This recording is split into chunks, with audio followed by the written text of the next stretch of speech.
Chaos. Hey guys, Primal Chaos here. Welcome to the channel. Now look, I've been putting this one off for a while now.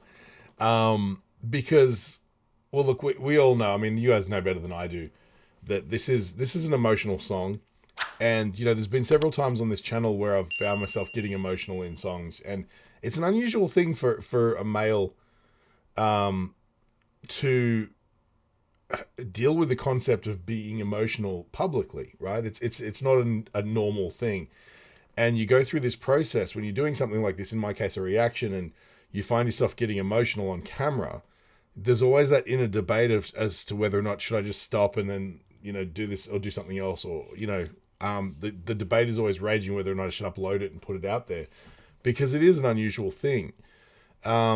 Now, I know the backstory of this. If you're not familiar, the song Daybreak was written by Han Hong, who's a Chinese woman who wrote the song about a disaster that happened, I believe in China, where a cable car fell 110 meters and they found a 2-year-old child alive in there who had been held aloft by his parents or his father or whatever, in an attempt to save his life. And that child survived, and it's a really heart-wrenching story. And of course, you put something like that to music, particularly beautifully composed music, and then you put, you know, someone like Dimash as the vocalist, and suddenly, you know, I'm assuming it's going to be like an emotional roller coaster.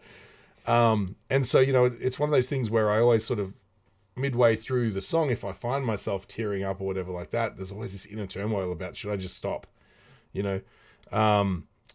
And, you know, you guys particularly have been so supportive. Every time that's happened, I've had nothing but supportive comments, which is interesting. So, you know, it's probably given me more courage to do things like this, which I'm certain is just going to be a train wreck. I've never heard this song before. Obviously, I've heard Dimash before. I've done several of reactions to his music, so I kind of know what to expect. But, you know, this is fresh material, and we're going to see how we go. You know, hey, maybe nothing will happen, but, you know, it's been my experience that Dimash has this kind of power. So, without further ado, this is Dimash, Daybreak.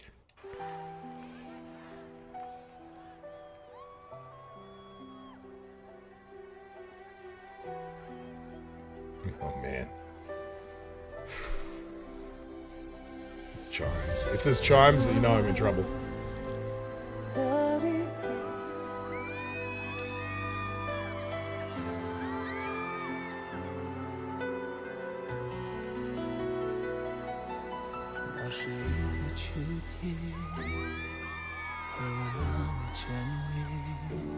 Mm. 那双无助的眼，就在那美丽风景残斑的地方，我听到一声追响，振翅山谷。就是那个秋天，才看不到花的脸，它有它的秋天。 托起我重生的基点，黑暗中泪水沾满了双眼。不要离开，不要伤害。我看到爸爸妈妈就这么走远，留下我记得陌生的问题点，不知道未来还会有什么。 我想要紧紧抓住她的手，妈妈告诉我，希望还会有看到太阳出来，妈妈笑了。天亮了，只是一个夜晚，天上星星点点，我在梦里看见。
着这么做也如少我几次陌生的人起点，夜晚为他制造一个美丽的火焰。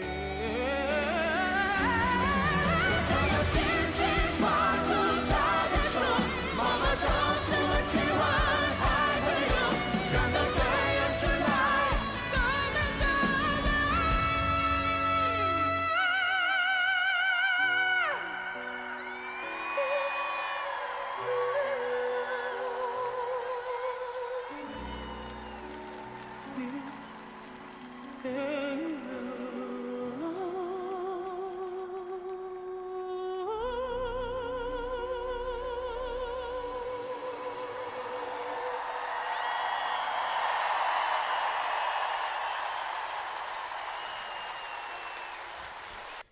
Wow. All right, let's take a break and we'll come back with my thoughts. Hey guys, this video was made possible by Enchroma. 1 in 6 guys and 1 in 200 women are colorblind, and if that happens to be you, there's something you can do about it. Click the link in the description, it'll take you to Enchroma's website where you can get a free eye test. And while you're there, maybe pick up some corrective lenses. They've got styles to suit everybody and a 60-day money-back guarantee, so you got really nothing to lose. And while you're there, use the code CHAOS in checkout to get 10% off. Tell them Primal Chaos sent you. Yeah, okay. That's pretty emotional. So let's talk about it. That was, it's funny. Things like this, I feel like, as sad as the story is, and as sad as, like, you know, the concept and lyrics, I feel like it's a little diminished by the fact that there's English subtitles. I really honestly believe, I absolutely wish wholeheartedly that I could understand. I'm assuming he was singing in Mandarin there, right? Which is, again, an amazing feat, being that he's not Chinese. But, you know, just being able to understand the poetry of the song without the translation would have been lovely. But, you know, I think Dimash does an amazing job of conveying the emotions regardless. As always, like, he's a consummate professional and, you know, one of the best singers in the world. So he's always going to, you know, get across the intended effect of the song regardless. I've made the argument before. Sometimes I feel like with things like this one's tricky because there's a backstory. There's a specific story about it. But sometimes I feel like reacting without subtitles on, there may be a little bit more benefit there because you get to engage with the singer and you can, rather than having to split your attention between the words on the screen and the singer's face. You know, sometimes it's better just to connect with the singer and just get taken on a journey, even if you're not understanding exactly what they're saying. But look, all of that notwithstanding, what a beautiful song.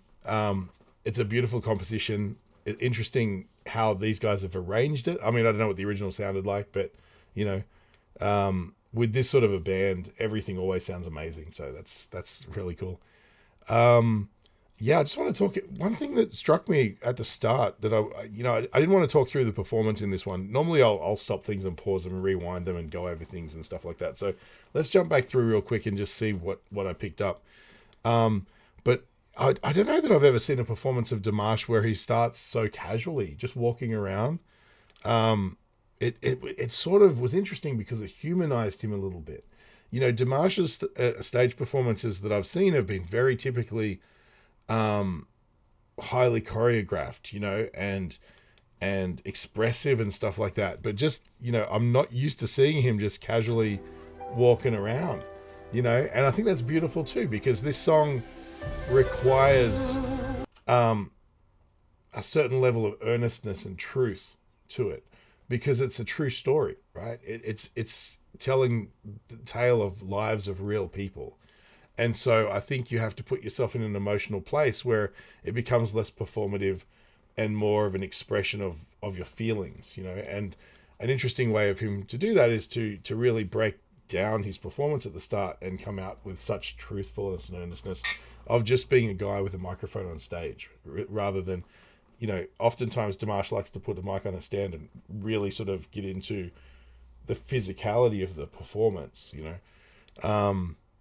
And you know, that has its place too, but in this case I really loved that, how it was sort of like bare bones, at least at the beginning, to sort of draw you in and say, hey, we're going to just talk about a story right now. And that was beautiful. That was really cool. I mean, compositionally, there's not much to talk about because it's, you know, I mean, essentially this is a cover, so it's really, you know, they have to, they're bound by what the original song is. I haven't heard the original. I'm assuming that they've taken some liberties with the arrangement and stuff like that for Dimash. But yeah, like it like, you know, it was a beautiful song. It does all the things it's supposed to. It's got some nice sort of middle eight sort of, you know, variation, and then, you know, the big finish and all that sort of stuff, which is what you want with a ballad like this. But look, man, I was the whole time, I could feel it right here, but it was right at the end where it caught me. You know what I mean? And that just shows beautiful arrangement. Like it's designed to sort of draw you in at the start and make you, you know, interested and sort of draw you into a humanized story, or a human-centric story. And then as the song goes through, now you're invested in the story, and you keep going until the end. I mean, ending on like the, you know, daybreak, like it's the dawn of a new day. How does this child go on to continue on in their life? I believe one of the rescuers, is that right? You might have to fill me in the comments, but I feel like someone who was first on the scene ended up adopting the child, or at least raising the child as well. And I mean, that's just, you know, it's like, even though your beautiful parents are here no longer, there's hope. You know, it's a new day dawning, and you know, you'll still have the opportunities that you would have had, and that sort of thing. So it's a beautiful story. It really is. Man, I'm just trying to think. There was some big notes in here too.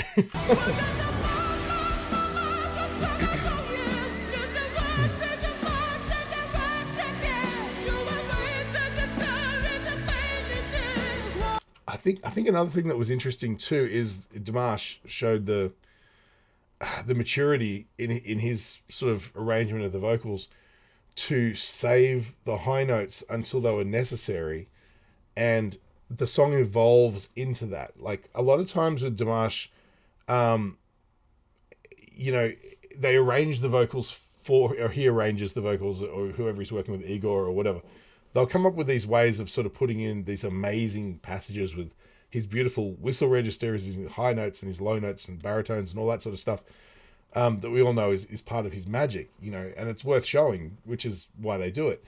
But in this case, getting up to those high parts and stuff felt a little bit more organic, because, you know, it was like, it doesn't just sort of jump between parts willy-nilly to demonstrate the amazing ability of his voice. This one felt kind of natural. It felt like a singer who starts low so that they can finish on a high note and stuff like that as the song sort of unfolds.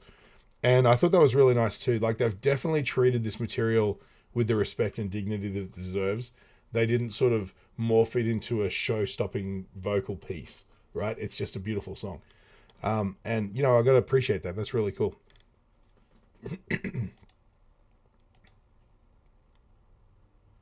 I love the staging too. Like, I don't know if anybody who's ever been to Las Vegas, the Bellagio fountains are going off, you know, behind him, and I think that's absolutely stunning. But where it works, it looks great there. But when they cut to close-ups, it just looks like he's in a thunderstorm. You know, absolutely wonderful.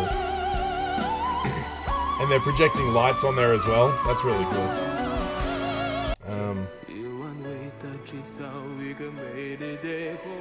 Again, sort of bringing it back down so that you can come back up again and just... I'm not sure too, is this the performance? I've read online, there was a performance of this, whether it was the original one or this one, because I think he's saying this in The Singer as well, where he had voice troubles and he had to get steroid injections and stuff like that to go on that night. You would never know if this is the day. there is absolutely no evidence of that whatsoever. He's always a consummate professional. Maybe Dimash is so talented that even when he's singing at 80%, it still sounds so much better than everyone else that you don't notice that he's not at 100. You know what I mean? Yeah, he's got an awful lot of headroom above most singers where he can sort of maybe not be as good that day and still be the best singer in the world. Who knows? Yeah. Anyway, look, that's about all I've got to say. Thank you for recommending this one because it is absolutely a beautiful experience, and I'm glad I could share that with you guys as well. But yeah, if you feel like I've brightened your day at all, feel free to support the channel. Just buy me a coffee. I'll put a link in the description. And, like, share, follow, subscribe. That'd be fantastic. Every day there seems to be more and more subscribers, and that just, it feels great to know that I'm sharing these experiences with more and more people. So if you're someone who typically watches and hasn't subscribed yet, please think about doing it. It's really helpful for the channel. And yeah, thanks again, guys. Stay primal. I'll catch you on the next one.